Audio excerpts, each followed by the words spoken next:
Hello, hello, hello. Welcome to another episode of Off the Cuff with Cliff. For those of you that have never seen the show before, this is a casual conversation. We're going to have a conversation. We're going to go back and forth. We're going to banter a little bit. There might be some quirky things. We might mispronounce names. But this is going to be pre-recorded, but it's going to be unedited and unscripted. So those of you, this is not a live show, so there's no way to dial in. But at the end of this, if you, in the comment section, if you give me your email address or make a comment, we'll send you the links when we do on the live shows. So I'm going to introduce you to Rob. Rob, how are you? I'm good. How are you, Cliff? I know Rob many, many years, and the reason I asked Rob to come on the show is we all know this big, monstrous company called Amazon, and they've got all these trucks riding up and down the streets and stuff like that.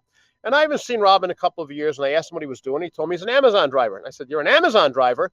And he told me what his day was like, and I said, "You know what? That's some interesting stuff. I think people would like to hear it." So, Rob, tell us a little bit about what is a day in the life of Rob with Amazon?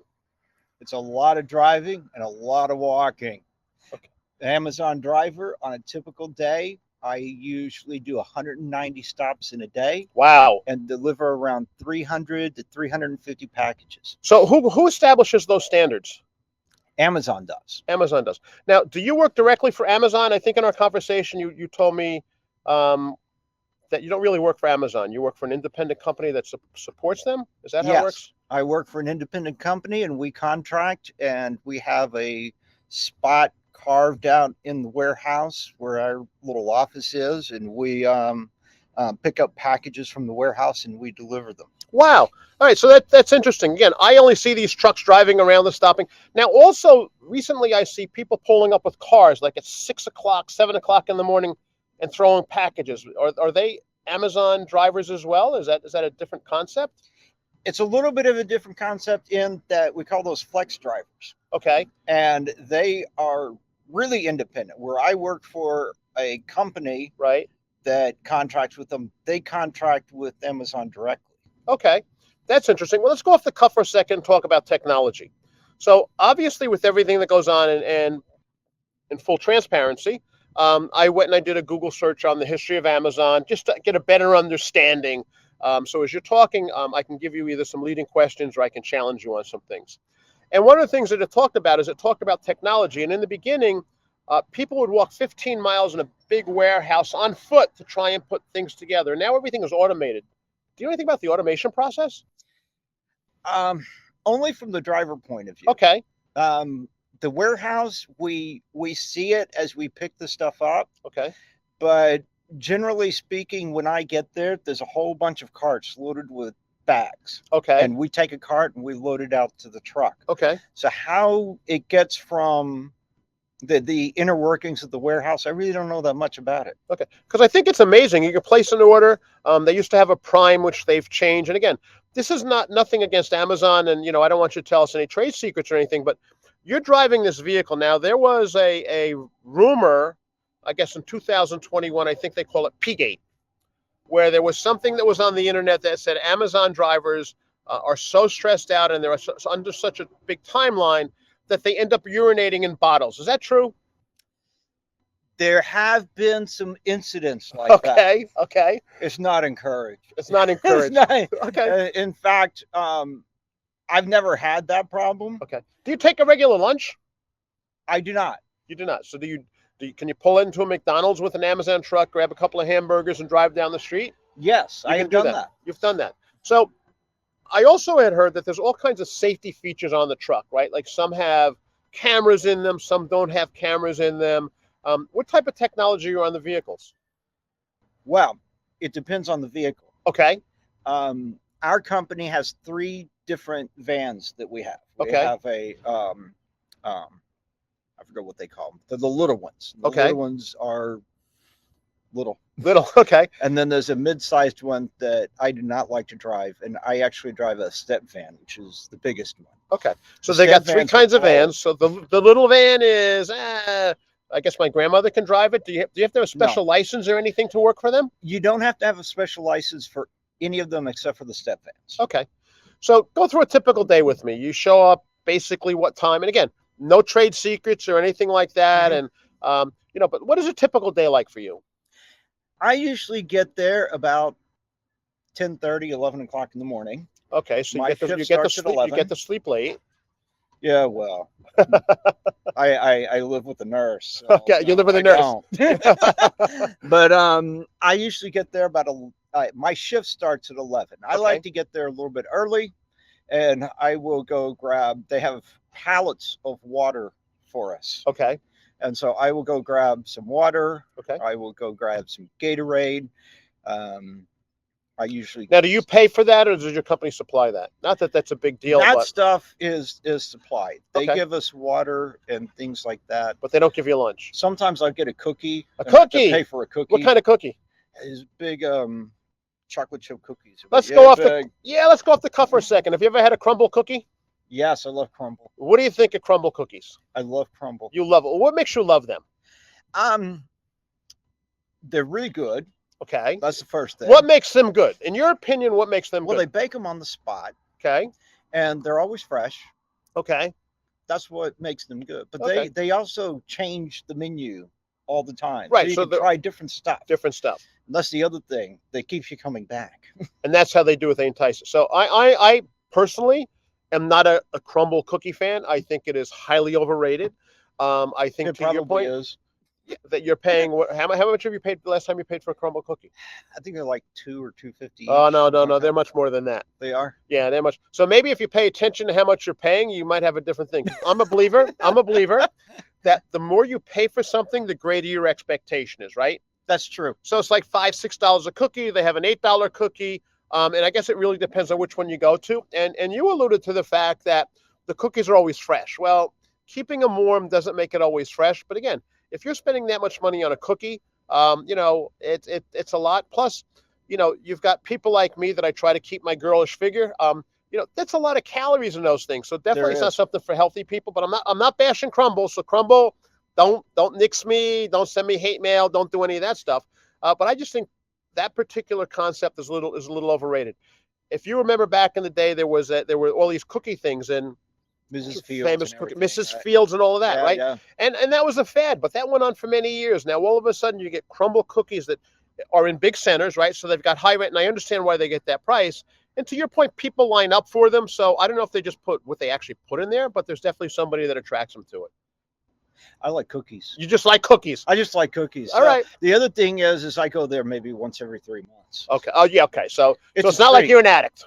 No, it's a treat. It's a treat. It's a pleasure for you. Okay. It's a Let's get treat. back to your job. So you go to work. Now you have to load your own truck.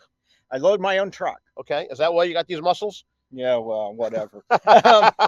I go in, and what we do is we do an inspection on the truck. Okay. That's the first thing we do. Okay. And I'm sorry. Do you always have the same truck? no, No. Okay. no. Do people leave you dirty trucks? Yes, Yes. yes. Okay. We hate that. You hate that. The company hates that. Okay. We're always getting messages. Okay. Take your trash out of the truck. Don't leave it for the next truck. It's like here we happen to be actually filming today in Keensburg. It's like take the trash off the beach. Same concept, right? It is. It It is. But Pick up after yourself. But they have cameras on, so don't they know when the driver leaves? If the driver leaves with a mess, is there a penalty for that? Here's the thing about the cameras. Okay. And I didn't believe this when I first started working there. Okay. But now that I've been driving there for a while, I do believe it. For privacy reasons, they only turn on the cameras if there's a situation. Not turn on the cameras. They only watch the cameras if there's a situation. But so it's always being recorded, though. If they're wanting to see if somebody's making a mess in the truck, they're not going to see it unless there's some reason, like a car accident or something like that. Got it. I said turn on the cameras. The cameras are always on, but they don't view it. But they don't view it unless there's. And I was kind of like, oh, come on. Right. Come on. But no, they don't. They don't look at it. Going back to technology, so you get a list, I guess, and you're loading the truck so you know where the things are. Do you load it in a certain order? How do you know when you pull up to 27 Main Street that's the next thing in your line versus 36 Harris Boulevard? Do you load the truck in the order that it comes out, or do you just load it based on space? Yes and no. Okay. I love conversations because we're never going to get a straight answer here. So let's do the yes part first. Yes, they are in an order. Okay. But no. What happens is when I get to the warehouse and I'm driving around, and I'm loading up my truck, and I usually get 3 or 4 carts that has a bunch of bags and then a bunch of big boxes. Okay. And the big boxes are the packages that won't fit in the bags. Okay, makes sense. So I have a bag, and I know which bag is first. Got it. Based on a list that you have? Mm-hmm. Okay. But the bag may have 30 stops in it. Because you're in a neighborhood? Yeah. Okay. Well, it just depends. They just throw all the stuff in the bag. Got it. It can be an envelope this big. It could be a Okay. small box. But Okay. So the how do you bags know themselves are pretty how big. do you know how to go to one property to the other? Is there technology that gives you the most efficient route to go from A to B? Oh, it's Amazon. It's Amazon, course. of course. Okay. So we have something called the Flex app, Okay. and it can be downloaded onto a phone. Okay. And we get a phone every morning Okay. before we leave, and the phone is tied to us personally. It's also tied to the van. Got it. And so what happens is it tells me what my route is that day. Okay. And it tells me from place to place. It has a GPS in it. Let me cut you off for a second. Go there. A second. Do you have the same route all the time? No. Okay, so that's not a yes and no. That's a plain outright no. That's a plain outright no. Okay. But the I drive 80% of the time in Brielle. Okay. And sometimes they send me to Lakewood, sometimes they send me to Seaside Heights, sometimes they send me to Manasquan, but 80% of the time it's in Brielle. Okay. Within Brielle, there's 4 routes. Okay. And I will get one of those 4 routes. Okay. So you might get a route that you previously had. I get routes that I previously had all the time. Okay. Which is great. So then let's go back and correct you. So I guess the answer is it's a yes no answer, because you might not always get the same route, but you might get a portion of that route, something that you're familiar with. I get the same route. Well, I get Brielle 80% of the time. Got it. One of those 4 routes. Got it. Okay. And so I know those 4 routes really well. Okay. Is there like a certain weight requirement that you're allowed to, that you personally can handle? Because I know some Amazon trucks pull up and there's 2 people on that truck. What is that about? Well, it's just like anything else. You get something that's big or heavy, Okay. and that will go to a different driver. Okay. We're maxed out at 30 pounds. For you personally, that an individual driver should handle. Yeah. Let's go off the cuff for a second. We talked about cookies earlier. You like cookies. What do you think of Oreo cookies? Yeah. Okay. So I remember when Oreo cookies had one Oreo, right? It was cream in the middle with two wafers on the outside. You dunked it in milk. It was the greatest thing when I was a kid. And then they changed all these damn flavors. Now there's 82 varieties of Oreo cookies. There's that many? Yeah, you've got thin, extra thin, you've got regular, you've got a double stuffed, you've got triple stuffed. Now they have a new one where you have the chocolate and vanilla in the same one, which is really, really weird. The other day I saw a pumpkin. They have a mint. They do one for every single season that's out there. It's colored, it's this, it's mint. They have peanut butter. I mean, you go down the supermarket and there could be an entire shelf just made up of Oreo cookies. Is that insane? It is. And the best way to do Oreos is an ice cream. Ice cream. Crumble them up and put them in ice cream. So that's a topping. So think about that. So many, many years ago, somebody was very, very smart that owned either I think it was a yogurt shop. I'm not sure. And what they started doing is they started going to these companies and buying all of their broken pieces. Right. And that's how toppings were created. Think about it. So now it's gotten so big. I know that M&M Mars actually produces product, crushes it, puts it in a bag so they can sell it as a topping. Is that insane? That's pretty cool. Yeah, I'd rather them give it to me and I would take care of it. But at any rate, that's okay. Any way to make more money. Any way to make more money, right? Let's go back to your job now. So how does your day end? It usually ends with I'm really tired. Okay. But my last stop, I jump for joy, and I usually, if the person is there, I say, "You're my favorite stop of the day." There you go. And they say, "Why?" And I say, "Because you're my last stop." And then they usually laugh. But I finished off my last stop, and hopefully I don't have any packages left in my van. What happens if you do? Well, there can be a lot of reasons why we have a package. Some of the easy ones are the package is damaged. Okay. If I have a damaged package, I take it back. Okay. If I have a package, sometimes the package gets canceled and they still put it on my truck Got at it. the beginning of the day. Those come back. Okay. Some days this rarely happens. I think it's happened once or twice where the customer said they don't want the package anymore. Okay. Do they come at you with a shotgun or something? They No, say, no, they just say, "Oh, we don't want it," Okay. and they reject it, and we take it back. That's Okay. only happened to me a couple of times. Have you ever been threatened by a dog? Yes, So but I've never been bitten. now I had read again when I did my research before we started talking that Amazon has an app or something. They let you know if you're going to a house that has an aggressive dog. How is that defined? How do they know there's an aggressive dog? Does somebody do you report an aggressive dog at an address, or how's that happen? Yes, drivers report it, Okay. and then it goes into the app. Okay. And yes, it's part of that same overall Okay. app. And we pull up to the house, and a lot of that, most of the houses have notes on them. Okay.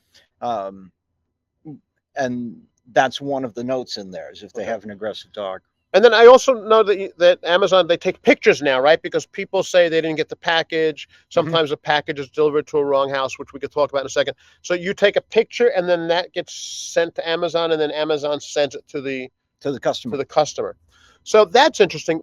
Now, sometimes when I use Amazon, I'll get a delivery, 3 different deliveries in the same day, or 2 different deliveries in the same day. Why does that happen? Well, there can be a number of reasons for that. Okay. The most common one is everything is done so fast. You think about that, a lot of the turnover is 24 hours. You Right. make an order and you can get it in. Well, it has to come from somewhere. Okay. And what happens is they have trucks, the big trucks, Okay. coming in all night. Okay. And they process it some way in the center. I don't know how they do it, Okay. but they do. Okay. And some trucks come in early, some Okay. of them come in late. Right. And so what happens is they're compiling these lists to come out. So the first truck comes in, they compile the list, the driver goes. Okay. The second truck comes in, they compile the list, the driver goes. Okay. And so that's how they can make sure, not make sure, but that's how that happens. But isn't it inefficient for me to get 3 deliveries in one day from 3 different drivers? And I mean, it seems like, as sophisticated as they are, they would know, hey, I'm missing a package, put the package on. And again, I'm not challenging you or the technology, but I mean, as a business person, you would want to be as efficient as you possibly can. So that's interesting. So your day is over. What do you do? I'm sorry, go ahead. It is inefficient, but if you think about it, if you go out as a buyer, if you go out to the website, and you know how when you check out, they will have options for the shipping. Yes. And one of the shippings is if you wait a day or two, then they'll give you $1 or $2 back. Okay. That's why they do that, so that they can have a better chance of getting those packages together. Got it. Get it together. So they, the idea for Amazon is number one, get your package to you as fast as possible. Right. And then the efficiency. Okay. What happens when you see them all the time on Facebook, right? And everything on Facebook has to be true. People say, I didn't get my package, or they say, I got a package at my house that was supposed to go to X, Y, and Z. Does anything happen? Do they do a tracing of that? Do they go to the driver and say, hey, Rob, you're supposed to deliver that to 22 Main Street and you delivered it 47 Main Street? Do they come back and tell you made that mistake? Yes, they do. Okay. And is there a penalty or anything for that? There can be. Okay. Here's the thing. Everybody makes mistakes. We're all humans. No, we don't. And well, maybe not you, but some of the rest of us. Okay. Like I said, I deliver 300 packages a day. Right. And that's more like I can deliver in Christmas time. I can deliver up to 1,600 packages in a week. Wow.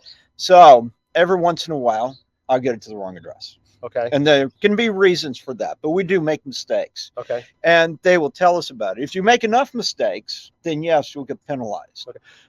Let's do the other side. Do you get rewarded if you finish in a certain time, or do you get paid from this point to this point, irregardless of how many hours you work or what you do? No, you don't. And I think that's one of the things, personally, where I think Amazon kind of drops the ball. Okay. is no, there are no bonuses for finishing early. There's no bonuses for being faster. So there's no incentive of getting better. No. Now, do you have to watch videos? Is there training? Is there, that type of stuff that you have to go through as well? Do you have to be certified? Yes. Okay. Yes. So there is that. So they do take care of people. So let's go off the cuff for a second. You're a pretty smart guy. Help me understand this. Do you like pizza? Yes. Who doesn't?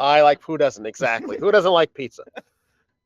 Can you answer me why we cut a round thing into triangles, right? We eat the triangles, but we make the pizza round for the most part. Then you've got the other ones that are square. I get that. And you put it in a square box. So you have a round pizza, you cut a triangle, and you put it in a square box. Isn't that illogical? It is. It is, right? Somebody should make a round box. Somebody should make a round box, right? That sort of makes sense to me because now they have the triangle boxes, right? They do. I've seen They have the those, triangle box, and I get the square box, and you have Sicilian pizzas and all these other different kind of pizzas. But I was curious. You tend to sit around sometimes and think about things that don't make sense to put it together. So I'm going to give you that project. I want you to figure out a way to create either a round box or put a square box or cut the pizza in square or something. But somewhere or another, that's something that's going to drive me crazy till I go to my grave. But anyway, so anything else you want to tell me about Amazon as a driver? No, you don't. Okay. I want to thank you for coming on the show. I appreciate you. I'm going to share this. Hopefully we didn't get you into trouble.